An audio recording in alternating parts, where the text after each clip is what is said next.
ఈ నాగార్జున యాదవ్ అనేవాడు వీడి నోటికి ఎంత వస్తే అంతా మాట్లాడుతూ సాక్షాత్తు ఒక రాష్ట్ర సీఎం అనే తెలంగాణ ప్రథమ పౌరుణ్ణి ఎక్కువచ్చినట్టు మాట్లాడాడు దుర్భట్లాడుతూ ఆడు ఈడు అంటూ స్విగ్గీ డెలివరీ బాయ్ అంటే వీడికి ఎంత కండ కావాలో ఒకసారి ఆలోచించండి.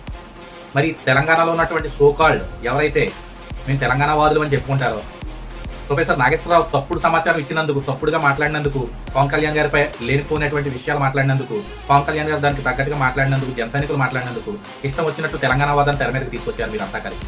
తెలంగాణలో ఉన్న ఈ కొంతమంది సోకాల్డ్ ఎవరైతే తెలంగాణ వాదులు అని చెప్పుకుంటారో ఈ యూట్యూబర్స్ కానీ మరి అక్కడెక్కడ ఉన్నటువంటి పవన్ కళ్యాణ్ గారి చెరువు గురించో లేకపోతే కబ్జా చేశారని ఇంకోటని కోడి చేయమని వీళ్ళు ఇష్టం వచ్చినట్టు మాట్లాడారు.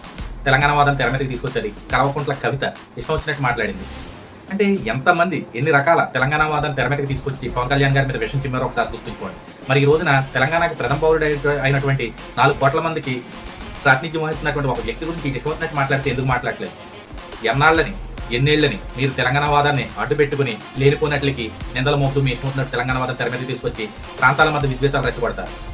మరి ఇదే శ్రీ యాదవ్ ఎవరైతే ఉన్నాడో నాగార్జున యాదవ్ చేసినటువంటి కామెంట్లకి మీరు ఎందుకు ఖండన ఇవ్వట్లేదు? ఇంతమంది తెలంగాణ వాదులు ఉన్నారు కదా, తెల్లారులు అయితే సోషల్ మీడియాలో పుట్టగొడుగుల్లా పుట్టుకొస్తున్నారే, మరి మీరంతా ఏమైపోయారు? మరి ఇంతమంది సోకాల్ తెలంగాణ వాదులు ఏమైపోయారో అర్థం కావట్లేదు. రేపు పడుకుంటే లేవండి, నిద్ర లేచి అక్కడ జరుగుతున్న ప్రజల మీద కుట్రలను బయట పెట్టండి, ప్రజల కోసం పోరాటాలు చేయండి, ప్రాంతాల మధ్య విద్వేషాలు రెచ్చగొట్టడానికి కాదు. ఇకనైనా సరే ఒళ్ళు దగ్గర పెట్టుకుని మాట్లాడితే తెలంగాణ వాదమైనా ఆంధ్ర వాదమైనా ఏ వాదమైనా బలంగా నిలబడుతుందని తెలియజేస్తాం.